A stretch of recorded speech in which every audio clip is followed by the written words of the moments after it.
नमस्कार, प्रणाम एंड सत श्री अकाल दोस्तों। मेरा नाम निशांत कुमार है और आप देख रहे हैं एनकेपी प्रतियोगिता 2.0। तो आज आप लोगों के लिए हम नया करेंट अफेयर लेकर के आ चुके हैं। तो आज का करेंट अफेयर जो है वो संविधान से संबंधित है। किससे संबंधित है? संविधान से संबंधित है। तो चलिए हम लोग देखते हैं प्रश्न को। पहला प्रश्न क्या है? भारत के संविधान में किस अनुच्छेद में भारत के राष्ट्रपति के चयन संरक्षित होता है? तो अनुच्छेद नंबर 55, अनुच्छेद संख्या 55। आगे बढ़ते हैं। भारत के संविधान में दूसरा प्रश्न, भारत के संविधान में किस अनुच्छेद में 333 राज्यपाल के संरक्षण का प्रावधान होता है? तो अनुच्छेद नंबर 200, अनुच्छेद नंबर 200 सही उत्तर हो जाएगा। अब तीसरा प्रश्न, भारत के संविधान में किस अनुच्छेद में नागरिक के अधिकार संरक्षित किए होते हैं? तो अनुच्छेद नंबर 19, अनुच्छेद नंबर 19। आगे बढ़ते हैं चौथा प्रश्न पे।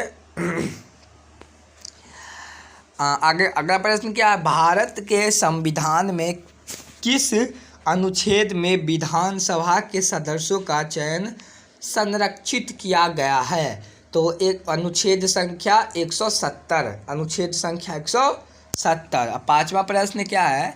भारत के संविधान में किस अनुच्छेद में राज्यपाल द्वारा विधेयकों को संविधान के राष्ट्रपति द्वारा निर्वाचित के लिए भेजने का प्रावधान होता है?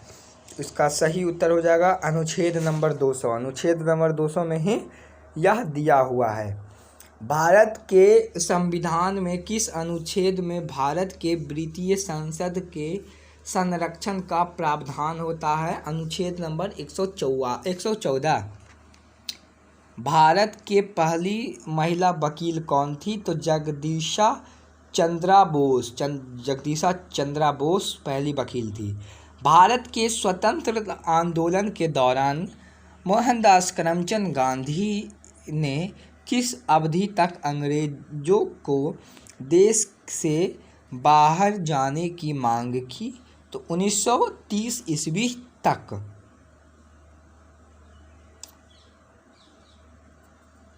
स्वतंत्रता सेनानी राम प्रसाद बिस्मिल को किस मुकदमे में फांसी की सजा सुनाई गई? तो ककोरा केस में सुनाई गई थी। आगे बढ़ते हैं। भारत की पहली महिला उपराष्ट्रपति कौन थी?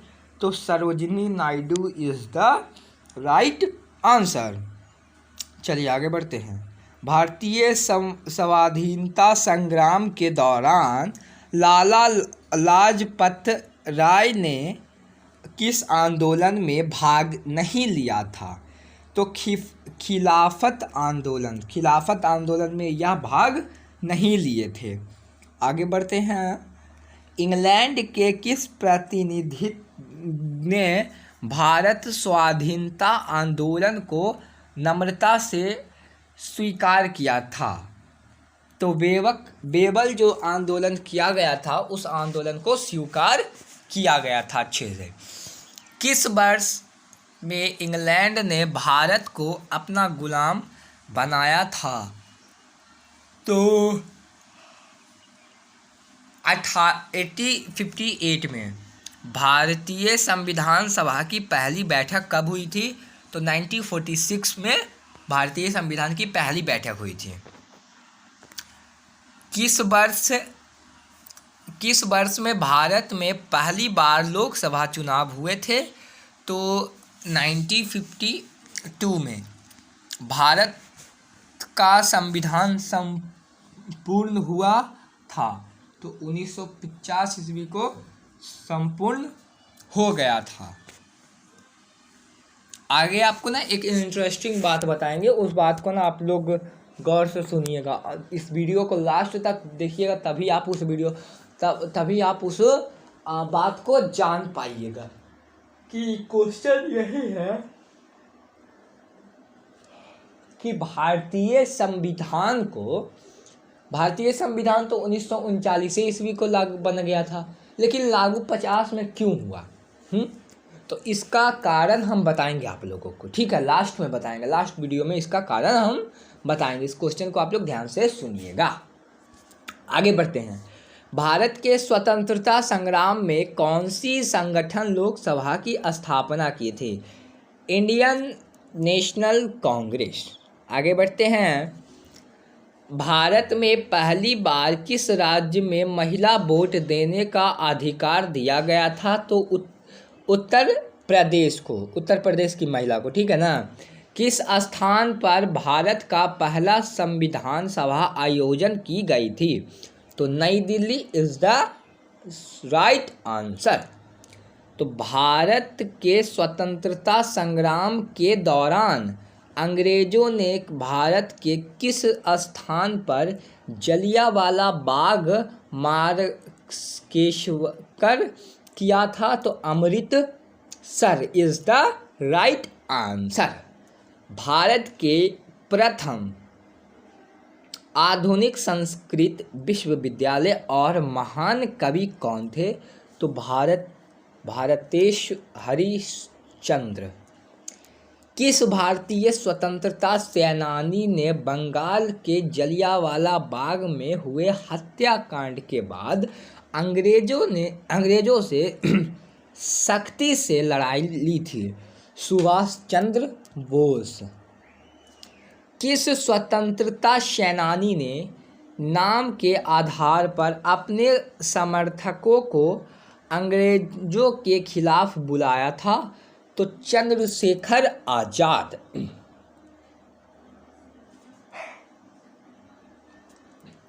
किस स्वतंत्रता सेनानी ने विश्व युद्ध पर भारत का निष्कर्ष निकाला था? तो इसमें भी सुभाष चंद्र बोस ही होगा। भारत की संविधान सभा के राष्ट्रपति कौन थे? तो doctor Rajendra Prasad is the right answer. Bharat के स्वतंत्रता संग्राम में नेतृत्व करने वाली चरण सिंह का जन्म किस राज्य में हुआ था? तो पंजाब राज्य में उनका जन्म हुआ था। भारतीय स्वाधीनता संग्राम के दौरान किस विद्रोह का भारत एक अग्रणी भूमिका निभाने का दावा किया था? तो 1857 में जो क्रांति हुई थी, उसी क्रांति में भारत उसी क्रांति में किया था। तो भारत के प्रथम राष्ट्रपति डॉक्टर राजेंद्र प्रसाद के पूर्ण नाम क्या था? तो राजेंद्र प्रसाद था।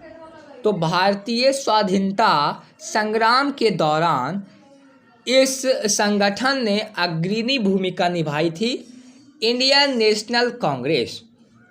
किस भारतीय स्वतंत्रता सेनानी ने भारतीय सेना की स्थापना की थी? सुभाष चंद्र बोस। भारतीय स्वाधीनता संग्राम के दौरान किस व्यक्ति ने भारत छोड़ो आंदोलन दिया था और उन्हें देशभक्त के नाम से याद किया जाता है? तो चंद्रशेखर आजाद जी क्या दिए थे समझे।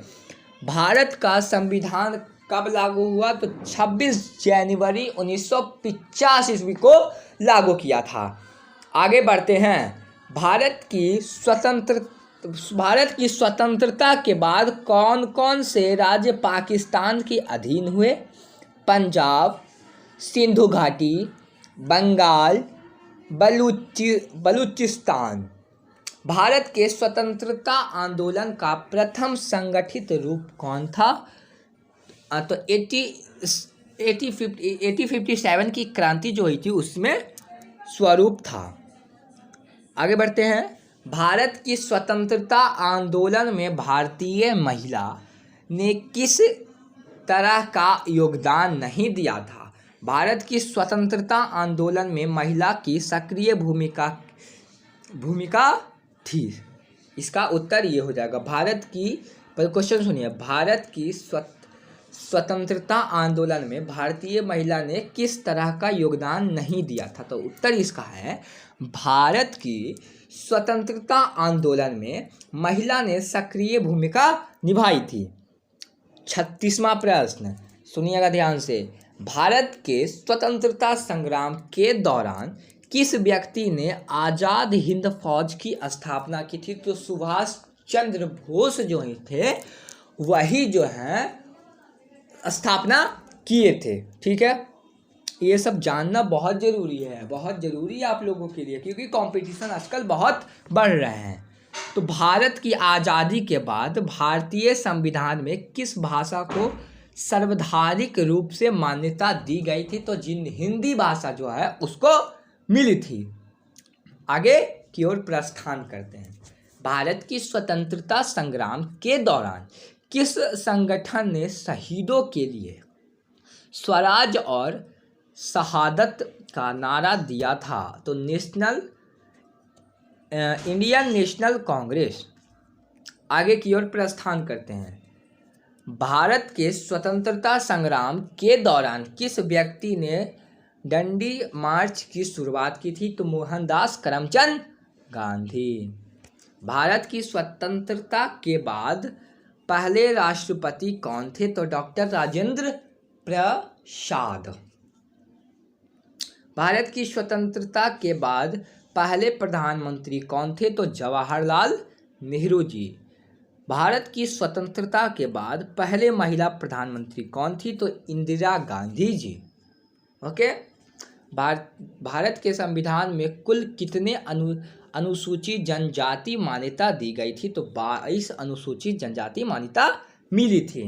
भारत के संविधान के निर्माण के आधार पर एक संविधान सभा बुलाई गई थी सिमोन कमीशन की रिपोर्ट देने के लिए। ठीक है। भारत के संविधान में संबोधन के लिए किस अधिकार का प्रयोग किया जाता है? तो संसदीय अधिकार। भारत संविधान की सबसे लंबी अनुच्छेद कौन सी है? तो अनुच्छेद नंबर 14। ठीक है। भारत के संविधान में सबसे छोटा अनुच्छेद कौन सा है? तो अनुच्छेद नंबर 16। भारत का संविधान विश्व का किस तारीख का सबसे लंबा संविधान है? तो 26 नवंबर 1949 को। भारत का संविधान किस दीवान बहादुर के नाम से भी जाना जाता है? तो भारतीय संविधान के नाम से भी जाना जाता है। भारत का संविधान किस राज्य के मुख्यमंत्री से प्रेरित होकर के बनाया गया था? तो बिहार के मुख्यमंत्री को प्रेरित होकर के बनाया गया था। तो इसी के साथ हम इस सामान्य ज्ञान प्रश्न को यहीं पे खत्म करते हैं। तो प्रश्न क्या था कि जो भारतीय संविधान था 26 नवंबर 1949 को ही क्या हुआ था? 1949 को ही बनकर तैयार हो गया था, लेकिन 50 को क्यों लागू हुआ? तो 26 जनवरी को क्या नाम है इनका, पंडित जवाहरलाल नेहरू और महात्मा गांधी द्वारा ताप्ती नदी के तट पर अपना स्वराज्य का घोषणा किए थे, और इसी को ध्यान में रखते हुए 26 जनवरी 1950 को लागू किया गया था। धन्यवाद। मिलते हैं अगले वीडियो में। इस वीडियो को अच्छे से देखिए और इस वीडियो को लाइक करिए, सब्सक्राइब करिए इस चैनल को, और ज़्यादा से ज़्यादा इस वीडियो को शेयर कीजिए, हमारे चैनल को प्रमोट कीजिए। धन्यवाद।